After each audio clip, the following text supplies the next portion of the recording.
And welcome back, everyone. It's time for Daybreak in 10 on Color 10. We are on the air with you for the next 10 minutes without commercials beginning right now. And first, let's head on over to meteorologist Beth Vanello with our forecast first. Good morning, Beth.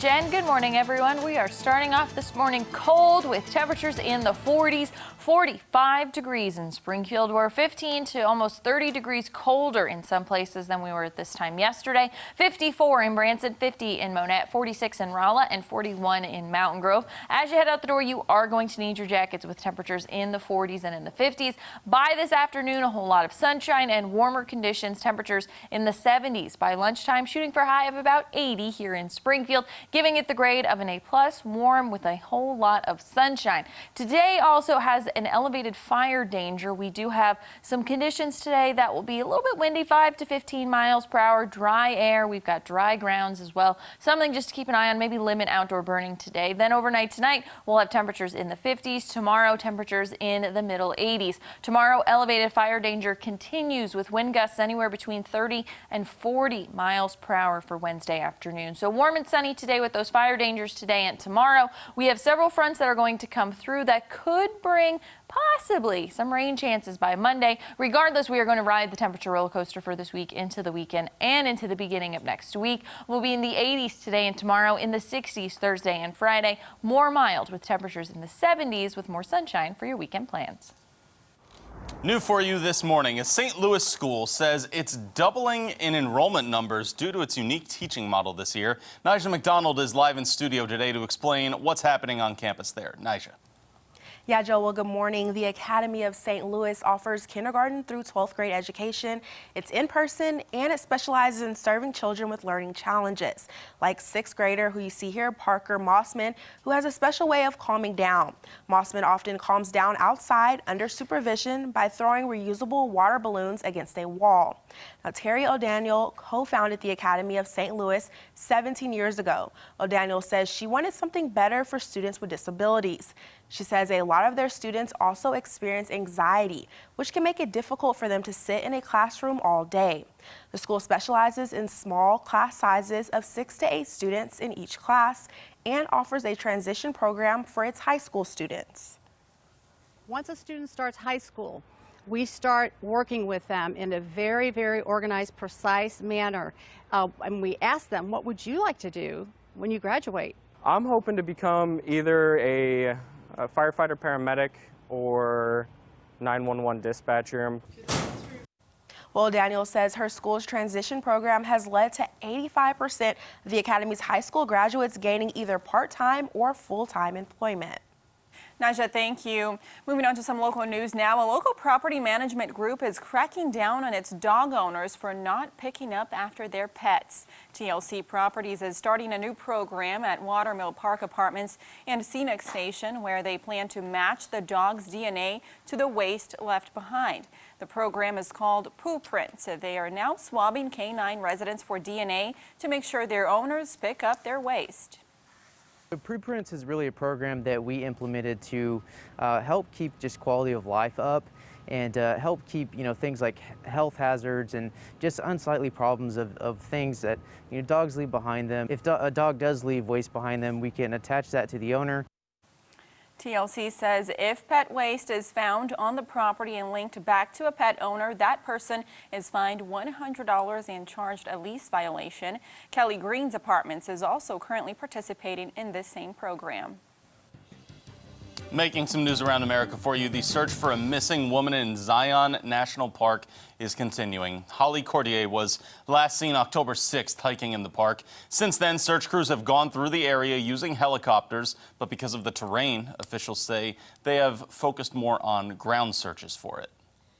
An 11-year-old was taken into custody after police say they stole a school bus and took officers on a pursuit in Baton Rouge, Louisiana.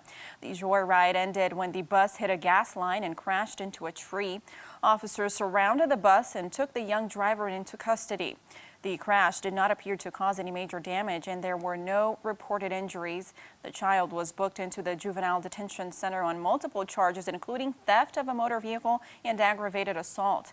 According to police, the aggravated assault charge comes from the child purposely trying to strike a vehicle.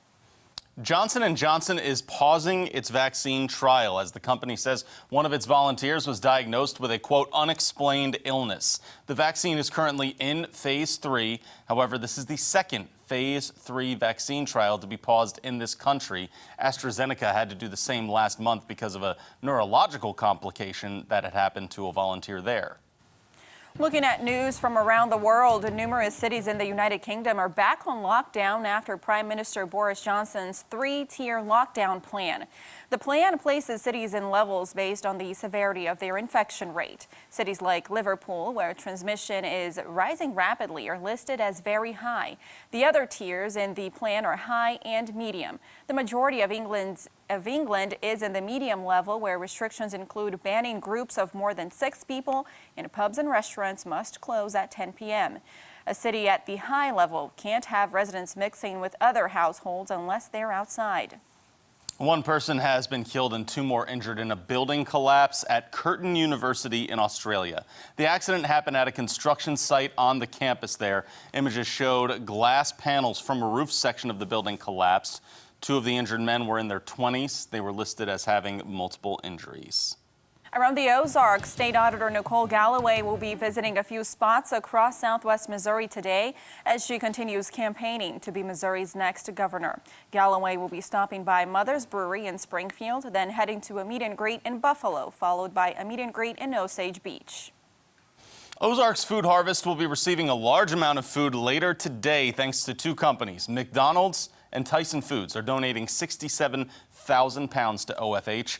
The food will help support families facing hunger in southwest Missouri by providing 55,000 meals. A traffic alert for drivers in Branson this morning. The center lane and sidewalk on Glory Road are closed now between 76 Country Boulevard and Green Mountain Drive. The closure lasts through October 23rd. Crews are relocating a pedestrian crossing as part of the new aquarium at the Boardwalk project. A detour is posted along that way. And here's a look at what's coming up on CBS this morning. Coming up, round 2. It's another day in the hot seat for Supreme Court nominee Judge Amy Coney Barrett. Plus, how these ancient and endangered horseshoe crabs may hold the key to ending the pandemic. Coming up on CBS This Morning. Big trend for all the tech fans happening out there at the moment. We're like 5-ish hours away from Apple's big event. Do you guys get excited for this stuff? No. The Apple iPhone 12 launch? I just got the 11 not too long ago. Did you?